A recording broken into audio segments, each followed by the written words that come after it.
lovely ladies, it's Jessie Danson with Danson for Joy, and have I got a story for you. So about 3 weeks ago, I woke up on a Monday morning with lower body aches, and I thought perhaps I had strained my leg muscles picking up my 50-pound daughter. So I just took it easy that day, but the next day the aches were more intense and in my lower back. So I thought perhaps I was sick with a virus. My husband stayed home from work for a couple days so I could rest, but I wasn't getting any better and my nights were very sleepless due to that back pain. And on Thursday, I woke up with urinary retention, which is not normal. So we went into the doctor that day to try to find out if I was having kidney stones or bladder infection, and the urinary tests came back fine. So I was sent to the hospital for a lumbar MRI to see if I had a back injury. That came back fine. So the next step was to perhaps see a urologist who wasn't going to be able to see me till the next day. Well, overnight I got worse, and the next day I needed help standing up from a sitting position. So my husband would help me stand up, and then he would hold my hands or my arms while I slowly walked like a little old lady. I had no strength. So just, tiny little steps, very slow.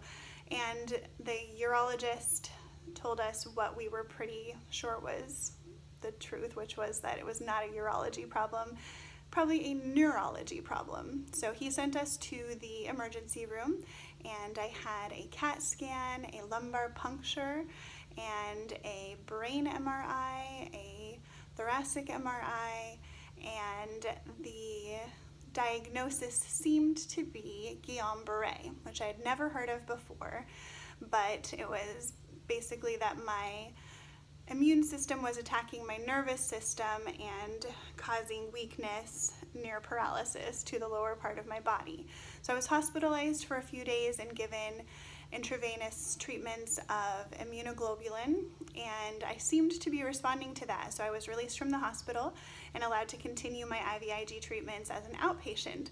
However, I continued to get worse, and the Tuesday following, so about the 1 week mark, I was using a walker at home and my legs just buckled under me, and from that point on I couldn't walk. So my primary care physician wanted us to go get a second opinion from another neurologist, and during the process of these days my husband would have to pick me up in his arms like in a bear hug to lift me from the bed to the wheelchair that we borrowed from our church, or from the wheelchair to the couch.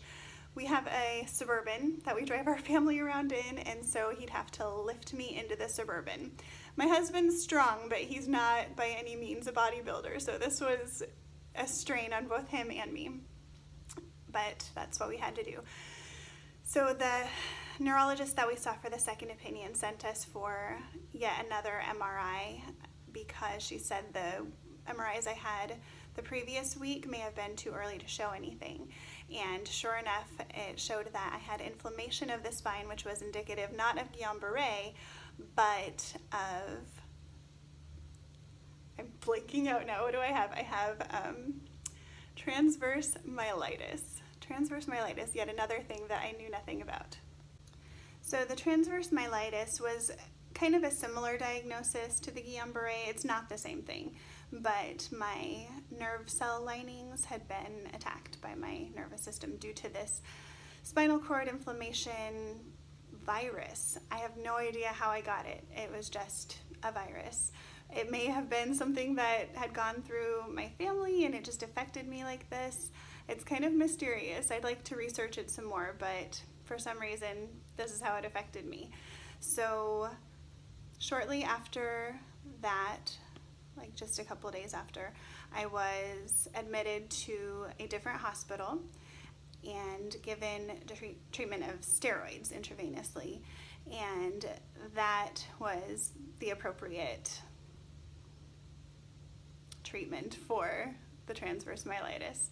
So I was in the hospital from Monday to Friday, and then on Friday I had my last treatment of steroids and was discharged from the hospital directly to an inpatient rehab facility, which is where I am now.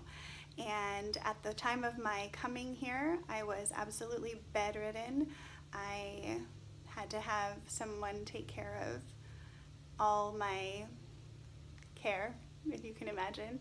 I did retain use of my upper body, so I could, use my hands, feed myself, dress myself for the upper body part, but everything lower body, I needed assistance because I could not walk, I could not stand up.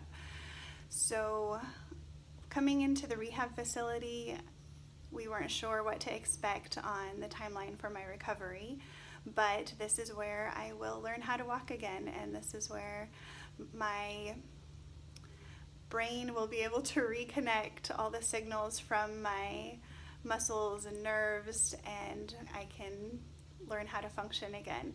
So I'm here away from my family, away from my babies, my children, my husband, and I am learning a lot. The Lord is definitely taking me on a journey through this, and I have a lot to share, but I felt like I needed to at least let you know what is even going on before I can build upon that. So I will be back with more videos as I'm able, and I'll talk to you soon.